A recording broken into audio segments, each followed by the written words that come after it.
laisse la magie t'emporter. La plume brillante. Il était une fois, dans un petit village entouré de collines vertes, un garçon prénommé Gousinet. Gousinet aimait se réveiller tôt pour observer le ciel et écouter le chant des oiseaux.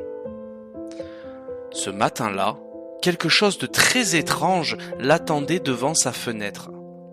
Par terre, juste sous le rebord, brillait une plume dorée. Elle scintillait comme un rayon de soleil qui s'y était caché. « Oh, quelle merveille !» s'exclama Gousinet en la ramassant doucement. La plume était légère, chaude au toucher, et semblait vibrer comme un petit cœur battant. Intrigué, Gousinet courut montrer sa découverte à Titinoufle, son meilleur ami. Titinoufle adorait résoudre des énigmes, et quand il vit la plume, ses yeux s'agrandirent.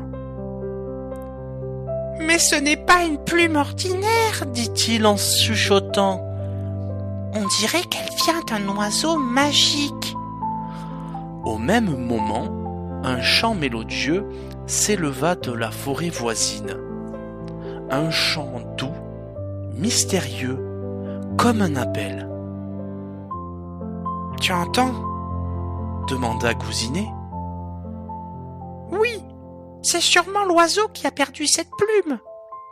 Allons voir, » répondit Titinoufle.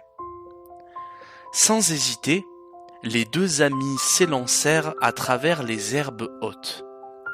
Le chant les guidait, tantôt lointain, tantôt proche, comme un secret à découvrir.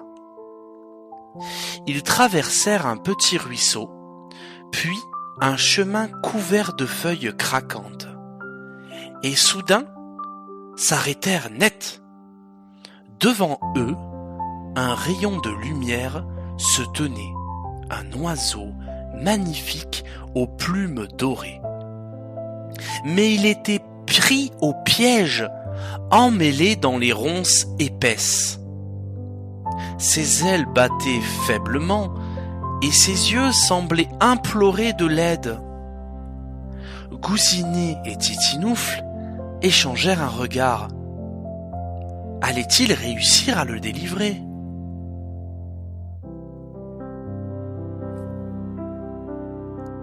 Chapitre 2 : La rencontre. L'oiseau était prisonnier des ronces. Ses plumes dorées semblaient ternies par la peur. « Ne bouge pas, petit oiseau !» dit Gousinet. Avec précaution, il écarta les ronces, tandis que Titinoufle, avec ses griffes agiles, coupait les branches les plus serrées. L'oiseau trembla, puis déploya enfin ses ailes.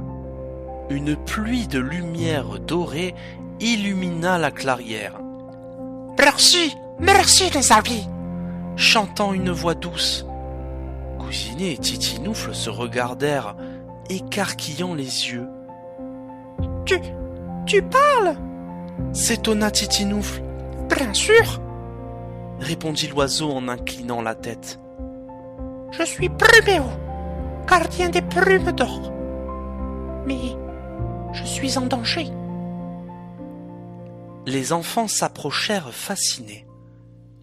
Pluméo expliqua d'une voix tremblante et chantante à la fois. « Chaque plume de mes ailes contient un secret étrange. Mais l'ombre grise me poursuit. Elle veut s'emparer de toutes mes plumes pour plonger la forêt dans la nuit éternelle. » Il battit faiblement des ailes et poursuivit. « J'ai perdu plusieurs de mes plumes en fuyant. Elles sont tombées dans les lieux mystérieux. Sans elles, ma lumière s'éteindra. » Gousinet serra la plume qu'il avait trouvée au matin. « Alors, nous allons t'aider à les retrouver, » dit-il avec courage. Titinoufle hocha la tête. « Oui, Tu n'es plus seul, Pluméo. Mais soudain, un grondement sourd résonna derrière eux. Les arbres tremblèrent. Une ombre immense s'étire sur le sol. Pluméo se figea, ses yeux emplis de frayeur. Non, c'est lui, l'ombre grise.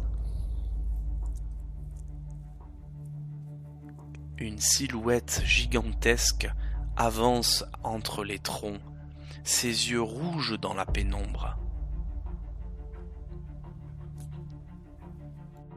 Chapitre 3 : L'ombre grise. Les feuilles frémissaient, les branches craquaient. Une ombre gigantesque se glissait entre les troncs.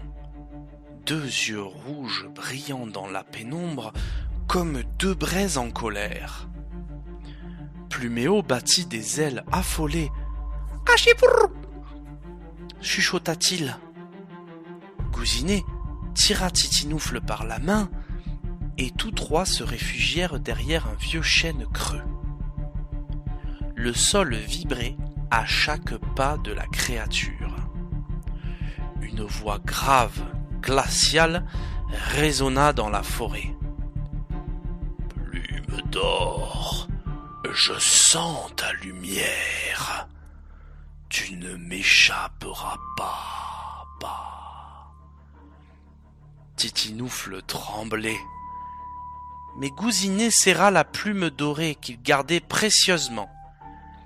Elle brillait doucement dans sa paume, comme pour lui donner du courage. « Il faut trouver un moyen de lui échapper !» souffla Gousinet. « Là !» s'exclama Pluméo, à voix basse. « Sous le chêne, il y a un passage secret. » En effet, une racine tordue cachait une ouverture sombre. Sans hésiter, Gousinet, Titinoufle et Pluméo rampèrent à l'intérieur. Ils débouchèrent dans un petit tunnel souterrain. Le sol était froid, les murs de pierre scintillaient de mousse humide. Au bout du passage, une faible lumière les guidait. Quand ils sortirent enfin à l'air libre, la forêt paraissait calme. L'ombre grise avait disparu pour l'instant. Pluméo reprit son souffle et montra une grande pierre plate, couverte de symboles gravés. « Regardez, c'est une carte ancienne. Elle indique où mes plumes perdues sont tombées. » Les enfants observèrent attentivement. 3 marques brillaient sur la pierre. La première dessinait une grotte sombre, entourée de petits éclairs gravés comme des sons. Pluméo murmura « La grotte des échos. L'une de mes plumes s'y trouve. » Soudain, la pierre se mit à luire encore plus fort. Une plume dorée apparut sur le dessin de la grotte, comme pour les guider. Un vent glacial souffla à travers les arbres et une voix lointaine résonna. « Vous ne trouverez jamais les plumes ?» Et voilà, l'aventure de Gousinet, Titinoufle et Pluméo continue. Mais que vont-ils découvrir dans la mystérieuse grotte aux échos ? Qui parle dans l'ombre ? Et sauront-ils résoudre l'énigme pour retrouver la plume magique ? La réponse sera dans le chapitre 4. Alors soyez patients, et pour ne rien manquer, pensez à vous abonner à la chaîne et à activer la petite cloche. Comme ça, vous serez les prochains à découvrir la suite de l'histoire. À très vite pour de nouvelles aventures. En attendant, profite du reste de la chaîne pour écouter les musiques qui s'y trouvent. À plus tard les cousinets.